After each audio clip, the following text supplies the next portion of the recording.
ជំរាបសួរអ្នកទាំងអស់គ្នាសូមស្វាគមន៍មកកាន់វីដេអូថ្មីរបស់ខ្ញុំហើយថ្ងៃនេះផងដែរខ្ញុំនឹងលើកយកខ្សែភាពយន្ត A Soul for Killer ដែលជាភាគបញ្ចប់មកសង្ខេបជាបន្តទៀតវីដេអូនេះឧបត្ថម្ភដោយ Midphone Wi-Fi ប្រសិនបើអ្នកទាំងអស់គ្នាចង់ភ្ជាប់ Wi-Fi ប្រើជាលក្ខណៈគ្រួសារដែលមានតម្លៃសមរម្យមួយខែ$15មានល្បឿន 50 MB ភ្ជាប់ដំបូងតម្លៃត្រឹមតែ$45តែប៉ុណ្ណោះអ្នកទាំងអស់គ្នានឹងទទួលបានការ promotion ពិសេសអំពី admin និងមានជាងដំឡើងដល់ផ្ទះទូទាំង25ខេត្តក្រុងតែម្ដងចំណែកឯជាអានវិញនៅពេលនេះនាងមានអារម្មណ៍ថាខឹងយ៉ាងខ្លាំងពេលដែលដឹងថានាងបានបាត់បង់មនុស្សជាច្រើនអ្នកបន្ថែមទៀតស្រោមមកបន្ទះឈាបសមាជិកចំនួន29អ្នកត្រូវបានដកចេញហើយព្រមមានអតិថិជនទាំងអស់ត្រូវបានបែកធ្លាយមិនតែប៉ុណ្ណោះអ្វីដែលអាក្រក់ជាងនេះទៅទៀតនោះនៅពេលដែល Babylon ទាញយកតំណែងទាំងអស់រួចពួកគេនឹងសម្លាប់Jinmanភ្លាមក៏ព្រោះតែពួកគេគិតថា Jinman គឺលែងមានប្រយោជន៍ទៀតហើយចំណែកឯ Min Hee នេះវិញសំណាងល្អនាងក៏បានជាសះស្បើយយ៉ាងឆាប់រហ័សនាងបានរួមគ្នាជាមួយនឹងជាអានឡើងទៅលើភ្នំសាងសង់ភ្នោរំលឹកទៅដល់មិត្តរួមក្រុមដែលត្រូវបានបាត់បង់ជីវិតឃើញជាអានកំពុងតែបាក់ទឹកចិត្តយ៉ាងខ្លាំងMin Heeក៏បាននិយាយលួងលោមទៅឲ្យនាងដើម្បីឲ្យអារម្មណ៍ធូរស្បើយនាងបានណែនាំឲ្យជាអានគ្រប់ទៅដល់ការសម្រេចចិត្តរបស់ពួកគេហើយវិធីតែមួយគត់ដើម្បីកុំឲ្យពួកគេលះបង់ជីវិតដែលអត់ប្រយោជន៍គឺនាងត្រូវតែបន្តរស់រានមានជីវិតទន្ទឹមនឹងនេះ Kunasachi កំពុងតែបញ្ចុះបញ្ចូលក្រុមជួញដូរអាវុធដែលជាប្រភពផ្ដល់ទំនិញឲ្យ Jinman ចូលរួមនៅក្នុងបណ្ដាញសកលរបស់ Babylon ស្របពេលនោះផងដែរក៏ស្រាប់តែជាអានបានខលមកនៅពេលនេះជាអានគឺនឹងមិនមានការភ័យខ្លាចអ្វីតតែសោះហើយថែមទាំងប្រមានថានៅពេលនេះនៅក្នុងដៃរបស់នាងគឺមានវីដេអូផតាងអំពីទង្វើខ្មាំងងឹងដែល Kunasachi បានធ្វើកន្លងមកចាប់តាំងពីការបញ្ជាឲ្យសម្លាប់ប្រធានលីរហូតដល់ការទម្លាក់កំហុសសម្លាប់គ្រួសាររបស់ Jinman ដូច្នេះនាងក៏ចាប់ផ្ដើមដាក់លក្ខខណ្ឌជាមួយនឹង Kunasachi ថាត្រូវតែដោះលែងលោកពូ Jinman របស់នាងភ្លាមឬមួយក៏បទឧក្រិដ្ឋទាំងអស់របស់ Babylon នឹងត្រូវទម្លាយឲ្យពិភពលោកបានដឹងពេលដែល Kunasachi ឮដូច្នេះខឹងយ៉ាងខ្លាំងដោយសារតែក្មេងស្រីម្នាក់ហ៊ានគំរាមមកលើខ្លួនប៉ុន្មាននាទីក្រោយមកនាងក៏ទទួលបានសារជូនដំណឹងអំពីការប្រកាសផ្ដល់ប្រាក់រង្វាន់ចំនួន$5លានសម្រាប់អ្នកណាគេដែលអាចសម្លាប់ Kunasachi បានដែលដឹងថាខ្លួនកំពុងតែប្រឈមជាមួយនឹងឃាតករតាមប្រមាញ់នេះមានការខឹងសម្បាយ៉ាងខ្លាំងបញ្ជាឲ្យកូនចៅសម្លាប់ក្រុមអ្នកជួញដូរអាវុធទាំងអស់នោះចោលតែម្ដងហើយរៀបចំប្រមូលផ្ដុំកម្លាំងដើម្បីទប់ទល់ជាមួយនឹងJin Anនៅពេលនេះក្រុមឃាតករកូដពណ៌ក្រហមនៅគ្រប់ទិសទីទាំងអស់បានទទួលនៃការជូនដំណឹងជាមួយនឹងប្រាក់រង្វាន់រហូតដល់$5លានឲ្យតែសម្រាប់ Kunasachi បានពេលនេះពួកគេក៏ចាប់ផ្ដើមតាមប្រមាញ់នាងដោយទៅនឹងអ្វីដែលពួកគេឆ្លោះធ្វើដាក់ជាអានដែរដោយសារតែ Kunasachi នៅពេលនេះគ្រប់គ្រងប្រព័ន្ធរបស់ Moldeham នាងបានដឹងថាក្រុមឃាតករកូដពណ៌ក្រហមទាំងអស់នោះគឺប្រមូលផ្ដុំគ្នានៅកន្លែងមួយដែលជាកន្លែងរបស់Jin Anនៅលើភ្នំនាងប្រញាប់ខលទូរស័ព្ទទៅទីស្នាក់ការកណ្ដាលភ្លាមស្នើសុំយន្តហោះគ្មានមនុស្សបើកពីប្រទេសជប៉ុនដើម្បីទម្លាក់គ្រាប់បែកសម្រាប់អ្នកទាំងអស់គ្នានៅទីនោះតែម្ដងប៉ុន្តែនៅពេលនោះកូនចៅថ្នាក់ក្រោមរបស់នាងក៏ព្យាយាមខានក៏ព្រោះតែសកម្មភាពមួយនេះគឺបានរំលោភសិទ្ធិអំណាចប៉ុន្តែ Kunasachi មិនខ្វាយខ្វល់អ្វីទាំងអស់ឲ្យតែសម្រាប់Jin Anបាននោះគឺជាគោលដៅរបស់នាងដ៏ធំបំផុតមិនយូរប៉ុន្មានយន្តហោះគ្មានមនុស្សបើកបានហោះទៅដល់តំបន់ភ្នំដែលជាអានរស់នៅវាក៏បាញ់គ្រាប់មីស៊ីលតម្រង់ចូលទៅក្នុងមូលដ្ឋានរបស់សង្បូមតែម្ដងប៉ុន្តែ Kunasachi ឃើញថាកូដពណ៌ក្រហមរបស់ជាអាននោះគឺនៅមានសុវត្ថិភាពទាំងអស់មើលទៅពួកគេដូចជាមិនមានគ្រោះថ្នាក់អ្វីឡើយឃើញដូច្នេះនាងក៏ចាប់ផ្ដើមបញ្ជាឲ្យដំឡើងប្រព័ន្ធសុវត្ថិភាពកម្រិតកំពូលតែម្ដងព្រមទាំងឲ្យខ្ជូដឹកនាំតមដើម្បីធ្វើការវាយប្រហារនឹងបោះសម្អាតក្រុមរបស់ជាអានឲ្យលឿនបំផុតចំណែកឯខាងជាអាននេះវិញសមាជិកទាំងអស់គ្នាមិនមាននរណាម្នាក់បាត់បង់សូម្បីតែមួយសរសៃសក់ក៏ព្រោះតែគ្រាប់មីស៊ីលមិនអាចទម្លាយប្រព័ន្ធការពារមូលដ្ឋានរបស់សង្បូមបានឡើយនាងក៏ប្រកាសថ្លែងអំណរគុណទៅកាន់សមាជិកកូដពណ៌ក្រហមទាំងអស់គ្នាដែលបានមកចូលរួមហើយនិយាយថាសង្គ្រាមនៅពេលនេះគឺចាប់ផ្ដើមស្របពេលនោះដែលបុគ្គលិករបស់ Babylon ទាំងអស់ទទួលបានវីដេអូឃ្លីបអំពីទស្សនវិជ្ជានៃរថយន្តក្រុងដែលបានដឹកមិត្តរួមការងារដល់អភ័យរបស់ពួកគេត្រឡប់ទៅវិញត្រូវ Kunasachi បញ្ជាឲ្យគេបំផ្ទុះគ្រាប់បែកឲ្យស្លាប់អស់មេធាវីចាររបស់ Babylon ឃើញដូច្នេះក៏ចាប់ផ្ដើមភ្លឺភ្នែកមិនតែប៉ុណ្ណោះថែមទាំងមានសារសំឡេងដែលជាផតាំងនៅពេលដែល Kunasachi បានសារភាពថានាងគឺជាអ្នករៀបចំបំផ្ទុះរថយន្តក្រុងដើម្បីលាក់បាំងរឿងរបស់ Bella បានសម្លាប់ជេហើយថែមទាំងចង់សម្លាប់មេធាវីចាងទៀតផងដើម្បីកុំឲ្យគេជីកកកាយរឿងមួយនេះជាបន្តទៀតនៅពេលនេះក្រុមរបស់ Q ក៏បានទៅដល់មូលដ្ឋានរបស់សង្បូម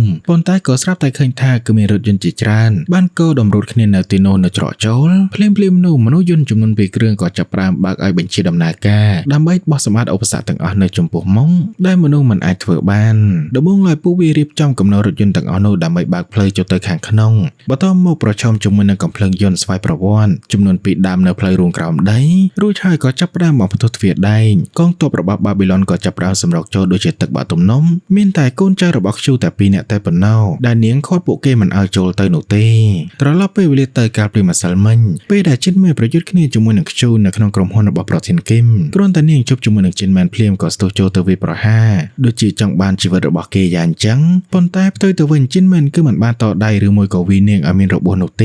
េគេគ្រាន់តែរងការពារខ្លួនតែប៉ុណ្ណោះទីបំផុតក៏អាចទម្លាក់អាវុធរបស់នាងពីដៃបានបន្ទាប់មកគេក៏ចាប់ផ្ដើមចាក់វីដេអូដែលបេឡាបានសម្លាប់ប្អូនប្រុសរបស់នាងចិនមែនបានអះអាងថាខ្លួនមិនមែនជាអ្នកសម្លាប់ជេនោះឡើយចំណែកឯការបំផ្ទុះរថយន្តក្រុងដែលបានដឹកបុគ្គលិករបស់បាប៊ីឡុននោះវាគឺជាការពិនដែលគូណាសាជីបានបង្កើតឡើងដើម្បីលាក់បាំងនៅទង្វើរបស់បេឡាបានសម្លាប់ជេតែប៉ុណ្ណោះក៏ព្រោះតែបុគ្គលិកទាំងអស់គ្នានោះគឺបានឃើញផ្ទាល់នឹងភ្នែកនៅពេលដែលបេឡាសម្លាប់ជេដូច្នេះវាក៏ជាសាក្សីផងដែរនាងក៏សម្រេចចិត្តសម្លាប់ពួកគេចោលបំបិទមន់ដើម្បីកុំឲ្យខ្ជូដឹងនៅពេលដែលខ្ជូឃើញដូច្នេះនាងក៏ចាប់ផ្ដើមយល់ច្បាស់ថាតាមពិតទៅគូណាសាជីគ្រាន់តែចង់ទាញផលប្រយោជន៍អំពីកំហឹងរបស់នាងតែប៉ុណ្ណោះដើម្បីឲ្យនាងតាមចាប់ខ្លួនចិនមែនបន្ទាប់មកចិនមែនបានទូរស័ព្ទទៅកាន់ជីអានប្រាប់អំពីស្ថានភាពទោះបីជាមានការខឹងសម្បារចំពោះខ្ជូយ៉ាងណាក៏ដោយដែលនាងបានសម្លាប់សាច់ញាតិរបស់ខ្លួននៅនឹងមុំប៉ុន្តែជីអាននៅតែលះបង់គំនិតគុំគួនផ្ទាល់ខ្លួនដើម្បីសហការជាមួយនឹងខ្ជូក៏ព្រោះតែចិនមែនបានទូមានថាព្រំដែនរវាងសម្ព័ន្ធមិត្តនិងសត្រូវ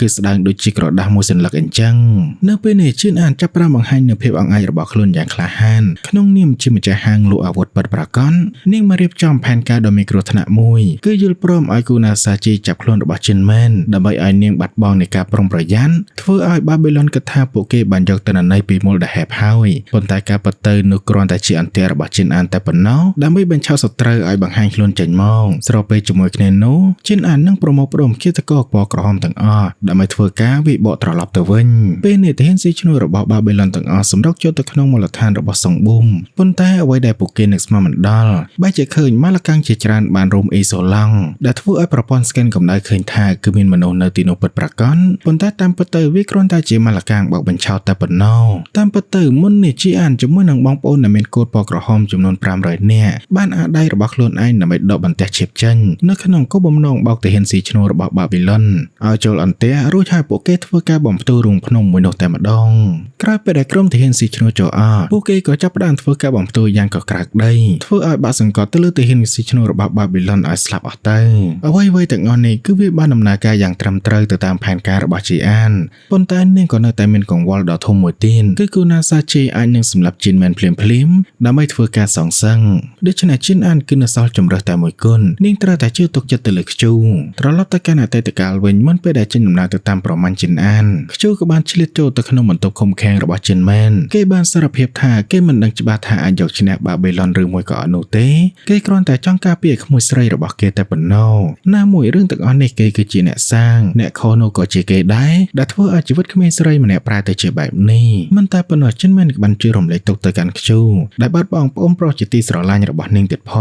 ងលុះដូច្នេះខ្ជូក៏ចាប់ផ្ដើមរៀបរាប់អំពីអតីតកាលដ៏ឈឺចាំដែលបងប្អូនទាំងពីរនាក់ត្រូវបានចិញ្ចឹមបីបាច់ដោយក្រុមយ៉ាគូសាតាំងពីអាយុ10ឆ្នាំបន្ទាប់ពីមេខ្លោងយ៉ាគូសាបានសម្លាប់ឪពុករបស់ពួកគេនៅនឹងមុងកាលនោះពួកគេគឺមិនបានប្រព្រឹត្តភ្នែកនោះឡើយហើយខ្ជូក៏បានទទួលស្គាល់ថានាងធ្លាប់ឃើញក្រសែភ្នែកមួយនេះស្រដៀងទៅនឹងជាអានដែរវាគឺជាខ្សែភ្នែករបស់សត្វតោដែលកំពុងតែតាមប្រមាញ់ចំណៃហេតុនេះហើយទើបខ្ជូយល់ថាគេគួរតែបណ្ដោយឲ្យនាងរស់នៅទៅតាមធម្មជាតិរបស់នាងទៅជីនមែនលឺដូច្នេះបានត្រឹមតែញញឹមមិនសមតែប៉ុណ្ណោះនឹងអះអាងថានៅពេលនេះជីអាននឹងសម្រេចចិត្តទៅលើជោគវាសនាជីវិតរបស់នាងដោយខ្លួនឯងបន្ទាប់ពីអ្នកទាំងពីរដោះស្រាយនៃការយល់ច្រឡំរួចអ្នកទាំងពីរបានសន្យាគ្នាថានៅថ្ងៃណាមួយប្រសិនបើនៅមានដង្ហើមពួកគេនឹងផឹកស្រាដែលនៅសេសសល់ជាមួយគ្នាជាបន្តទៀតហើយមុនពេលដែលចាក់ចេញខ្ជូនេះក៏បានប្រាប់អំពីឈ្មោះពិតរបស់នាងផងដែរបន្ទាប់មកក៏ហុចសោបន្ទប់ឃុំឃាំងដែលស្ងាត់ៗតែឲ្យគេ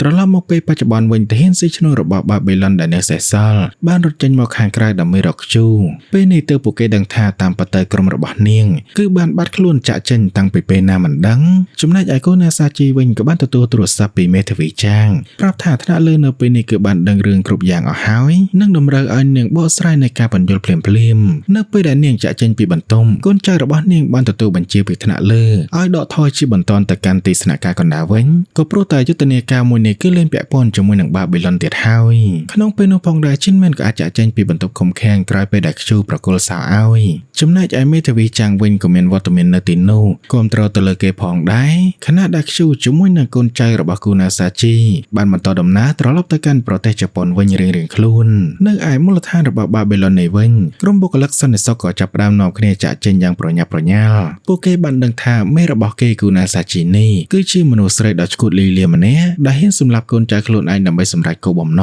ងពេលដែលគូណាសាជីត្រឡប់មកកាន់បន្ទប់វិញក៏ស្រាប់តែមិនឃើញនរណាសូម្បីតែម្នាក់នាងមានការខឹងសម្បាយ៉ាងខ្លាំងនិងបានវាយបំបែកកែវទឹកមួយដែលនាងធ្លាប់ប្រើកន្លងមកអ្វីដែលនឹកស្មានមិនដល់នោះបែរជាប្រទះឃើញម៉ាស៊ីនថតសម្លេងមួយដែលបានលាក់នៅខាងក្នុងនាងក៏ប្រញាប់រត់ទៅកាន់បន្ទប់ឃ្លាំមើលកាមេរ៉ាសុវត្ថិភាពយ៉ាងឆាប់រហ័សស្របពេលនោះកេញសម្ងាត់របស់ Moldahev កំពុងតែព្យាយាមបិទប្រព័ន្ធការពារដែលនៅសេសសល់គេក៏ប្រញាប់លាក់ខ្លួននៅពេលដែលនាងដើរចូលមកពេលនេះក៏ស្រាប់តែគូណាសាជីបានឃើញរថយន្តក្រុងរបស់ជាអានដែលកំពុងតែសម្ដៅមកកន្លែងរបស់នាងក៏បញ្ជាឲ្យក្រុមសន្តិសុខខត់ជាប្រញាប់ទោះបីជាយ៉ាងណាក៏ដោយបុគ្គលិកទាំងអស់គ្នាបានដឹងអំពីមុខមាត់ពិតរបស់គូណាសាជីរួចទៅហើយដូច្នេះពួកគេក៏សម្រេចចិនទម្លាក់អាវុធចុះនិងបើកផ្លូវឲ្យក្រុមរបស់ជាអានសម្រុកចូលមកខាងក្នុងនៅពេលដែលនាងដើរចេញទៅខាងក្រៅក៏ស្រាប់តែមានអារម្មណ៍ថាត្រជាក់ពេលនោះជីនមែនបានបង្ហាញខ្លួនចេញមកគូណាសាជីក៏ប្រញាប់រត់ចាក់ចេញពីទីនោះចូលទៅក្នុងឃ្លាំងអាវុធរៀបចំកំភ្លើងដើម្បីប្រយុទ្ធតបតវិញដល់ទីបញ្ចំនៅពេលនេះនាងឈឺចាប់យ៉ាងខ្លាំងនៅពេលដែលដឹងថាគឺនៅសល់តែម្នាក់ឯងដែលត្រូវបានបាប៊ីឡុនបោះបង់ចោលថែមទាំងត្រូវក្រុមមនុស្សដែលនាងធ្លាប់តែមើលងាយដេញតាមសម្លាប់នាងរហូតដល់កន្លែងទៀតផងក្នុងពេលជាមួយគ្នានោះដែរជ័យអានក៏ចាប់ផ្ដើមបញ្ជាឲ្យបើកការវាយប្រហារប៉ុន្តែនាងហាមឃាត់ដាច់ខាតមិនឲ្យឃាតករទាំងអស់គ្នាសម្លាប់មនុស្សដែលគ្មានអាវុធនោះឡើយហើយផ្ដោតតាមប្រមាញ់តែគូណាសាជីម្នាក់តែប៉ុណ្ណោះបន្ទាប់មកនាងក៏ចាប់ផ្ដើមដឹកនាំក្រុមឃាតករកូដពណ៌ក្រហមសម្រុកចូលទៅក្នុងមូលដ្ឋានរបស់បាប៊ីឡុនក៏ស្រាប់តែជួបជីនមែននៅតាមផ្លូវនៅពេលដែលពូក្មួយទាំងពីរនាក់ជួបគ្នាមានអារម្មណ៍រំភើបយ៉ាងខ្លាំងជីនអានដែលទើបតែបង្ហាញនៅភាពរឹងមាំរបស់នាងដឹកនាំក្រុមឃាតករអំបញ្ញមិញនេះស្រាប់តែទុនខ្សោយវិញរត់ទៅអបលោកពូរបស់នាងយ៉ាងណែនដូចជាក្មេងតូចយ៉ាងអញ្ចឹងនៅពេលដែលអ្នកទាំងពីរកំពុងតែនឹករលឹកគ្នាទៅវិញទៅមកមិនទាន់បាននឹងស្វែងរកគូណាសាជីផងក៏ស្រាប់តែនាងបានបង្ហាញខ្លួនចេញមកប្រើកំភ្លើងគ្រាប់ធំបាញ់ប្រហារទៅលើពូក្មួយទាំងពីរនាក់តែម្ដងបន្ទាប់មកការវាយប្រហារយ៉ាងសាហាវខើវាក៏ចាប់ផ្ដើមផ្ទុះឡើងគូណាសាជីបាញ់ប្រហារយ៉ាងឆ្កួតលីលាថែមទាំងគប់គ្រាប់បែកទៅកាន់ឃាតករសៀឈ្នួលរហូតដល់ទីបញ្ចំជីនមិនប្រាប់អ្នកទាំងអស់គ្នាឲ្យរៀបរៀងនាងនៅទីនេះឲ្យបានយូរបំផុតទៅតាមអ្វីដែលអាចធ្វើបានចំណែកគេជាអានជាមួយនឹងឆយសុងចូលទៅកាន់បន្ទប់បញ្ជាដើម្បីតាក់ទងទៅកាន់មេខ្លោងធំរបស់បាប៊ីឡុនតែម្ដងមិនយូរប៉ុន្មានពួកគេអាចតាក់ទងជាមួយនឹងមេខ្លោងរបស់បាប៊ីឡុនបានសម្រាញ់និងប្រឈមមុខជាមួយនឹងជីនមែនដោយផ្ទាល់តែម្ដងដូច្នេះការចរចាគ្នារវាងរស់និងស្លាប់ក៏ចាប់ផ្ដើមជីនមែនបានប្រើប្រាស់ទិន្នន័យអុក្រិតកម្មរបស់បាប៊ីឡុនដែលរក្សាទុកនៅក្នុងម៉ាស៊ីនមេរបស់គេដើម្បីធ្វើការបញ្ចុះបញ្ចូលគោលបំណងរបស់គេគឺសាមញ្ញបំផុតគឺចង់ឲ្យ Moldahev ជាមួយនឹងបាប៊ីឡុនអាចរស់នៅជាមួយគ្នាសហការតាមបែបសន្តិវិធីមេខ្លោងបាប៊ីឡុនឮដូច្នេះក៏អស់សំណោចចំអកទៅកាន់ជីនមែនថាមើលទៅវាគឺដូចជារឿងកំប្លែងយ៉ាងអញ្ចឹងដែលអ្នកឯងរកប្រាប់ពីការស្លាប់របស់មនុស្សបែរជានិយាយគ្នាបែបសន្តិភាពវិញគាត់បានអះអាងថាមនុស្សលោកបានសម្លាប់គ្នាអស់រយៈពេលរាប់ពាន់ឆ្នាំមកហើយសន្តិភាពគឺមិនល្អសម្រាប់អាជីវកម្មនោះទេខណៈដែលភាគីទាំងពីរនាក់កំពុងតែនិយាយគ្នាយ៉ាងតានតឹងក៏ស្រាប់តែគូណាសាជីបានស្ទុះចូលមកបាញ់ប្រហារទៅលើឆយសុងឲ្យមានរបួសដែលសារតែនាងខឹងសម្បាជាមួយនឹងពូក្មួយទាំងពីរនាក់នេះយ៉ាងខ្លាំងដែលហ៊ានរំលងនាងទៅចរចាជាមួយនឹងថ្នាក់លើដោយផ្ទាល់តែម្ដងថែមទាំងបន្តទៅកាន់មេខ្លោងរបស់បាប៊ីឡុនថាបានបបោនាងចោលមិនស្មោះត្រង់ជាមួយនឹងនាងនៅពេលនោះមេខ្លោងរបស់បាប៊ីឡុនបាននិយាយមកវិញថាតាមពិតទៅគូណាសាជីស្មោះត្រង់តែជាមួយនឹងខ្លួនឯងតែប៉ុណ្ណោះនឹងមិនបានស្មោះត្រង់ជាមួយនឹងបាប៊ីឡុននោះទេគូណាសាជីឮដូច្នេះខឹងយ៉ាងខ្លាំងហើយបាញ់គំតិចអេក្រង់តែម្ដងបំរុងនឹងសម្លាប់ជីនមែនជាមួយនឹងជីនអានប៉ុន្តែឆ្លើយតបមកវិញយ៉ាងរហ័សដូចជាផ្លេចបន្ទោលជីនអានក៏បានបាញ់នាងចំក្បាលមួយគ្រាប់ធ្វើឲ្យស្លាប់ភ្លាមៗនៅនឹងកន្លែងពេលនេះមេខ្លោងរបស់បាប៊ីឡុនក៏យល់ព្រមបញ្ជាក់នូវកិច្ចព្រមព្រៀងឈប់បាញ់ជាមួយនឹងជីនមែនប៉ុន្តែគេក៏បានព្រមានថាប្រសិនបើមានការលេចធ្លាយព្រមានចេញទៅខាងក្រៅសូម្បីតែបន្តិចនោះពូក្មួយទាំងពីរនាក់ជាមួយនឹងអ្នកដែលពាក់ព័ន្ធទាំងអស់នឹងត្រូវបាត់បង់ជីវិតពីផែនដីមួយនេះតែម្ដងក្រោយពេលដែលការចរចាមួយនេះទទួលបានជោគជ័យអ្នកទាំងអស់គ្នាក៏ធ្វើដំណើរចាកចេញពីមូលដ្ឋានរបស់បាប៊ីឡុនហើយឈប់នៅកន្លែងមួយឆយសុងក៏ចាប់ផ្ដើមធ្វើការបំផ្ទុះមូលដ្ឋានរបស់បាប៊ីឡុនចោលចំណែកអាជីនមែនវិញក៏បានងាកទៅសួរជីនអានថាតើផែនការបន្ទាប់គឺជាអ្វីសំណួរមួយនេះហាក់ដូចជាបញ្ជាក់ថាចាប់តាំងពីពេលនេះទៅម្ចាស់ហាងពិតប្រាកដរបស់ Moldahev នោះគឺជាជីនអានហើយនាងក៏ជាអ្នកមានសិទ្ធិសម្រេចនៃជោគវាសនារបស់ពួកគេទាំងអស់គ្នាផងដែរជីនអានឮដូច្នេះក៏បានឆ្លើយទៅវិញថាអញ្ចឹងសូមស្រាប់ឲ្យច្បាស់ណាលោកពូរួចហើយនាងក៏បានស្រែកយ៉ាងលឺប្រាប់ទៅកាន់អ្នកទាំងអស់គ្នានៅពាក្យសម្ដីដែលលោកពូជីនមែនធ្លាប់ទូមានមកកាន់នាងនឹងអ្នកទាំងអស់គ្នាសាច់រឿងរបស់យើងក៏ចាប់ត្រឹមតែប៉ុណ្នេះមិនដឹងថាគេផលិត season 3 ឬ មួយក៏អត់នោះទេប៉ុន្តែតាមអេដមីនគិតថាប្រសិនបើបាប៊ីឡុនមិនទាន់បានកម្ចាត់នោះទេនោះនឹងមានអ្នកដឹកនាំថ្មីទៀតខ្លាំងជាងគូណាសាជីចង់បានហាងលក់អាវុធរបស់ពូក្មួយទាំងពីរនាក់នេះទៀតជាមិនខាន